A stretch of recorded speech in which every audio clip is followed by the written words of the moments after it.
Thank you so much for being here. We are so excited. I am so excited to see everyone here. Some of you I have met before. Some of you are part of our community from way back, and some of you are some new faces. So thank you. I hope you learned something together.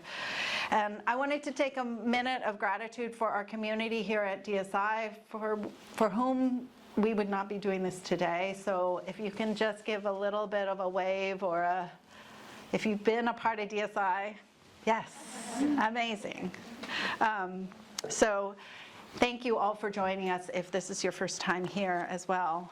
I'm going to take some time to introduce the program that we have here today. My name is Miya Osaki. I use she, her pronouns, and I've been the chair of MFA DSI since 2019.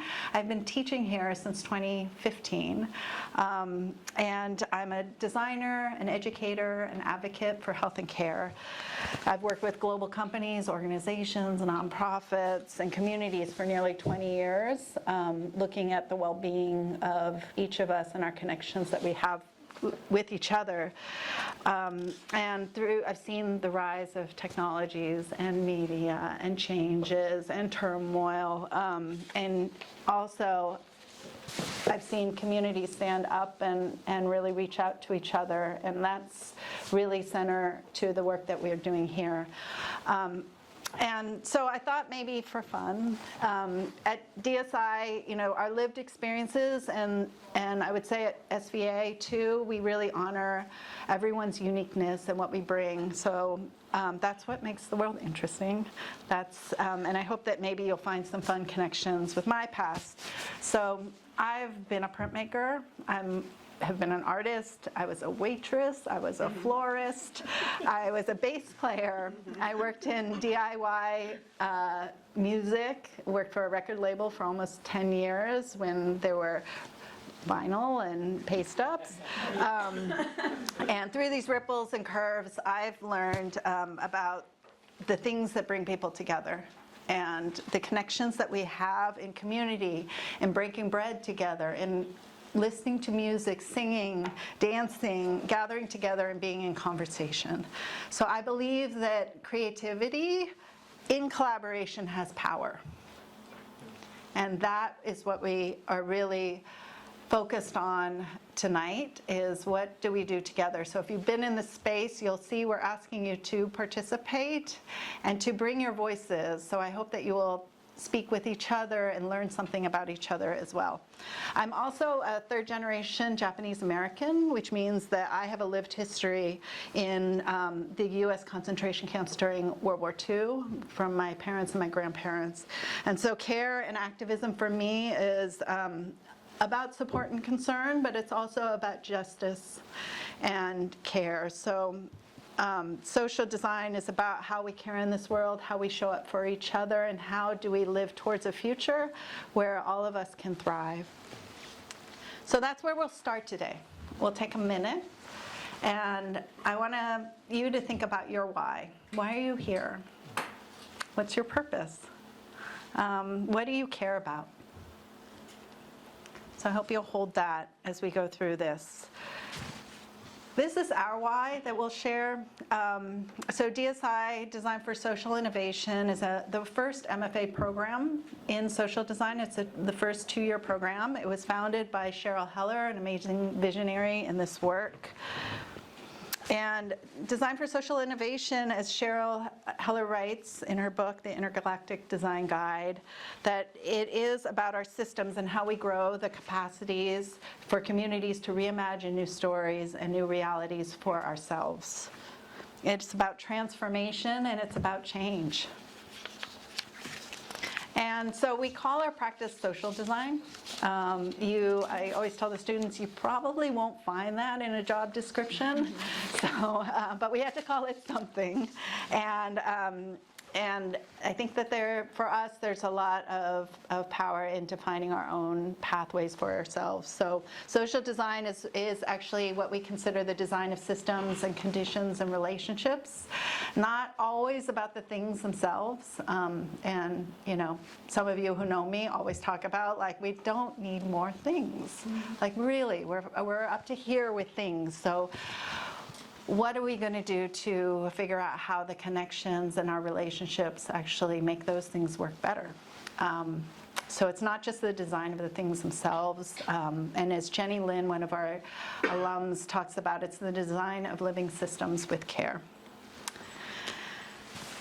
And as we're all feeling today, there is no shortage of social issues. Yeah, am I right? Yeah. You might recognize some of these. Some of you might be working on these. What you're seeing here is nearly 12 years of social issues that our brave students have taken on. And so our work is complicated, and it comes with a lot of considerations. And it's important to remember that we can't solution our way out of these things. Like, we can't fix them.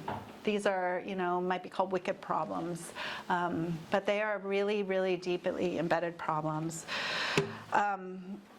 So I recently went to a conference on Monday, and I heard this definition of design that actually really provoked my thinking from Leslie Loko. She's a Ghanaian novelist.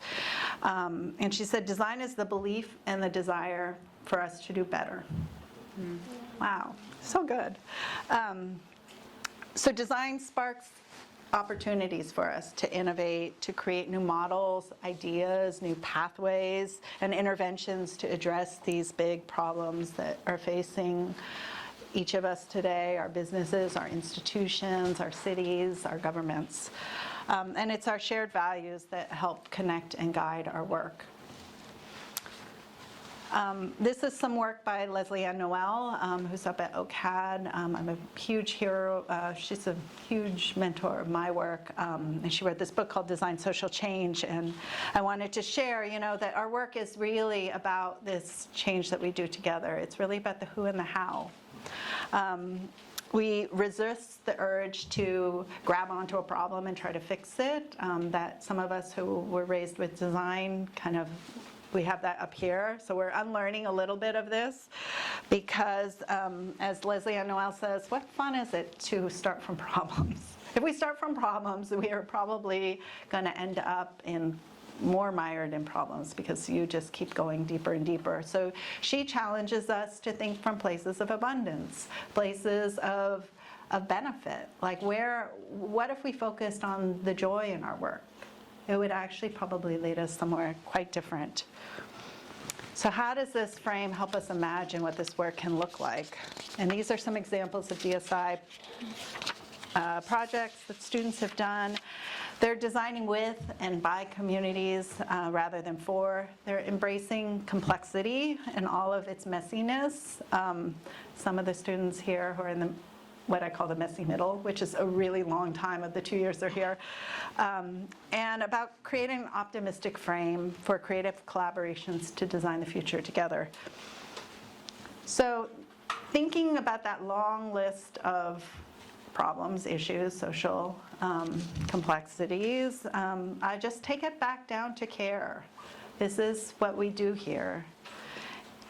And if we think about it, what would it feel like if the frame is care? What does this enable us to imagine or grow or heal or play or love? So we remind ourselves of that when we are really in these thorny issues. DSI creates new ways of thinking and being. So it's a 2-year program. It's a cohort model. We do lots of group work together. Our classes are running at night so that we can work together during the day and work in communities during the day. Some of us were working. And we're really about both the theory but also the practice of our work. So we actually go out and do this work in communities. We have a 3-semester thesis project. We now have an institutional review board so that we can do this work ethically and responsibly. And much of our work is to help us develop what we call the capacities for greater creativity, leadership, equity, participation, and lasting social change. Our leadership instructor, Karen Proctor, is here tonight. We're so honored to have her. And, I always say that, we don't teach skills here because skills are going to change. We're seeing that rapidly happen right now. But these core capabilities, they stay with us. They cross context. They allow us to, apply leadership in multiple settings. They allow us to grab hold of creativity when we need it the most. Scales across contexts. So this is a little bit of a preview. This is our curriculum, our year 1 and year 2. And what you'll see is we do a mix of both theory and practice. There's leadership, there's mapping, there's research. Mari Nakano's here, our research instructor. Sasha's back there, our mapping instructor. Ethics, environmental care, systems thinking. We measure our impact so that we know we're making a difference. We look at emerging technologies and communications, which means that we have to write, we have to present. We do a lot of presenting here. That also means that as a practice, we have to fail. And so this becomes a place where we can fail safely and pick ourselves up again. I was just working with Karen on a project where somebody mentioned, actually it's not as much about resilience, about, taking all of the beatings and being able to stand up still, but it is actually more about persistence, like how do we get up and keep going? So I love that frame. And we have extraordinary faculty. Everyone, I'm so proud to say, Tara's here, created her own role for herself at Coach, and Laura's here, applying systems design. So, we are out there doing the work and have just a deep belief that we need to share what we've learned. And so this is an example of some of the thesis work. Mickey Ferrara asks what happens when we decide to intentionally center joy.